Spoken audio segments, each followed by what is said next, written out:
Right, so we were talking about Marcus Rashford. So yeah, Marcus Rashford, he has gone, or is going, it looks like, to FC Barcelona. Now, this was the move that he wanted.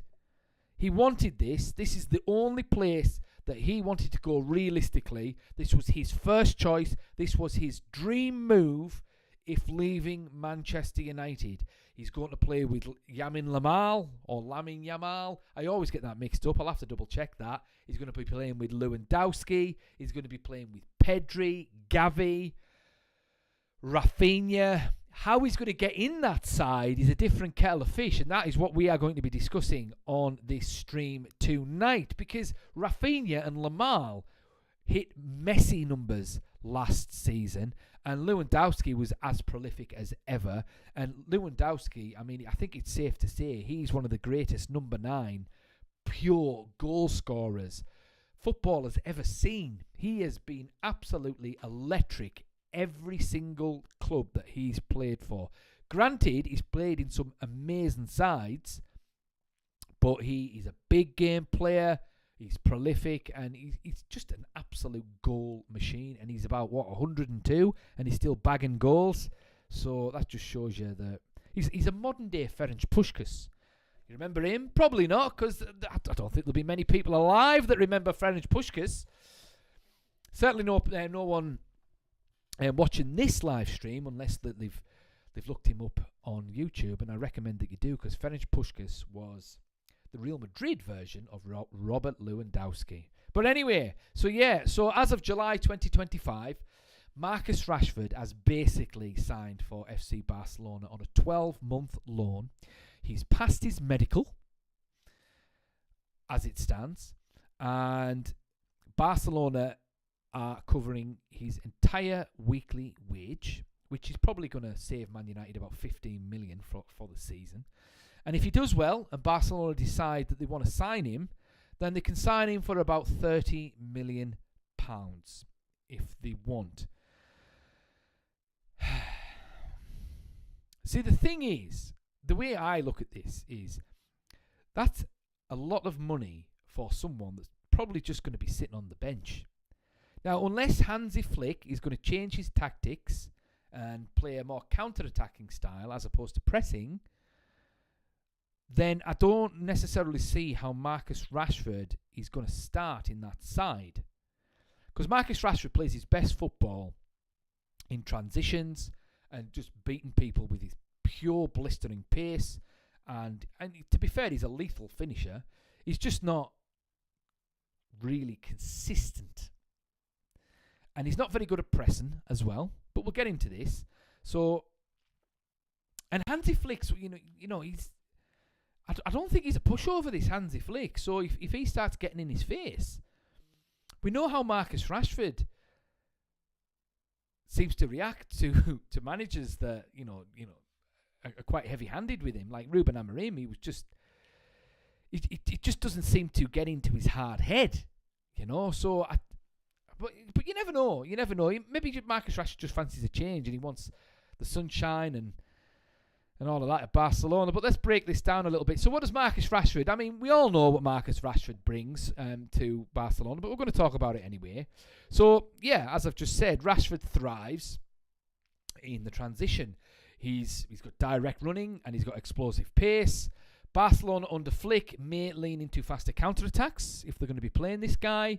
He's a nightmare in space, particularly down the left-hand side, and he can... Well, I mean, it says here that he can break down compact low blocks, but I don't remember Marcus Rashford breaking down low blocks very well. He always thrived when Man United played in a low block and we beat teams on the counter under, say, Jose Mourinho and in Erik ten Hag's first season when Marcus Rashford was his most prolific and when he bagged about 30-odd goals. And he hasn't been as prolific since then when Erik ten Hag changed the style. Now, the Big D is just going to check this, have a little break. Niche fan, yes, you can hear me. Fantastic.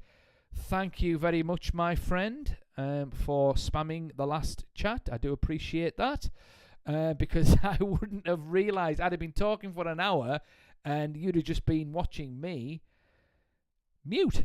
So, Niche fan, good luck to Rashi. I know he will play amazingly there. It's his dream move. We need the money. We do need the money. It is his dream move. Good luck to him. Fair enough. I kind of agree with that. But I don't know. He's left Man United with a bad taste in our mouths, if you're like me. I used to go and see him fairly regularly last season and the season before, and I'd watch him, and he always seemed very lazy. He's going to be a pressing machine there. He doesn't have a choice. Well, yeah. Quite right there, Niche fan. He won't have a choice, to be fair. Or else he's going to sit on the bench. I think he's just going to be a 300 grand a week bench warmer, to be honest. Not Brett May. Yeah. Okay. You're talking about Rashford there with your emojis. Not entirely sure, my friend. Niche fan again. Oh, hang on. MU intrigued. Rashford hasn't got it anymore. No, I kind of agree with that. Niche fan, not in a million years. We will get top 5, maybe top 4, and Mbeumo, Cunha, and maybe even Mateta incoming. Yeah, Mateta. I'm not sure he'd be my first choice, Niche fan. Not Brett May and Mbeumo laughing emoji. I don't know what you mean by that. Not Brett May. I mean, Mbeumo's a pretty decent player. I think we overpaid for him a little bit, but we'll see. We'll see. He deserves his shot. But let's get back to my Marcus Rashford chat. So he's going to be bringing Barcelona with a bit more left-sided depth, and with Marcus Rashford, they'll be able to play a little bit more expansive as well, because he hugs the line a lot more than what Fati, João Felix, and Gavi do. They tend to sort of drift inside more than what Marcus Rashford normally does. And also that allows for a bit more width without sacrificing goal threat for Barcelona, assuming Marcus Rashford is motivated and he's still got his shooting boots. And we all know Marcus Rashford is quite lethal. He's a good finisher, to be fair. Which leads quite nicely. Even in an underwhelming 24-25 season, Rashford's shooting technique and power do remain lethal. It's just, physically speaking, he's still in his prime. What is he, 27, going on 28, Marcus Rashford? I mean, he's still got 3 years left in him, because footballers are a lot more professional now. They look after the bodies a lot more. So Marcus Rashford, he is an amazing athlete, to be fair. It's just what's going on up here. If Barcelona can unlock what's going on up here, then they've got a player on their hands there, to be fair. He provides tactical flexibility, so he plays on the left, but he can also play up front as well. And he plays quite well with a bit more of a target man up front. So he could play up front with Lewandowski. You could be the target man, and he can lay off balls to Marcus Rashford to do what he does, if they decide to do that in a 4-4-2, for instance. So with Marcus Rashford, he can play 4-3-3, he can play 4-4-2. He can even maybe do a 3-4-3 as well. Although I would argue that with the 3-4-3, it's not necessarily ideal for Marcus, because he didn't do particularly well for Manchester United. But you could argue as well, to be fair, that his head just wasn't in it with Ruben Amorim from the start. So who knows? But Marcus Rashford does bring big game experience. He's got Champions League pedigree. He's won trophies. He's won everything at Man United except the League and the Champions League. So he's won the FA Cup. He's won the Europa League. He's won the League Cup as well. So he's a winner, I suppose, or he has winning experience as well. Big game player. I mean, you can't argue that. He's bagged loads against Liverpool and Arsenal, and he played well against PSG as well at that time when under Ollie. I mean, I don't think he'll have too much issues playing at the new camp.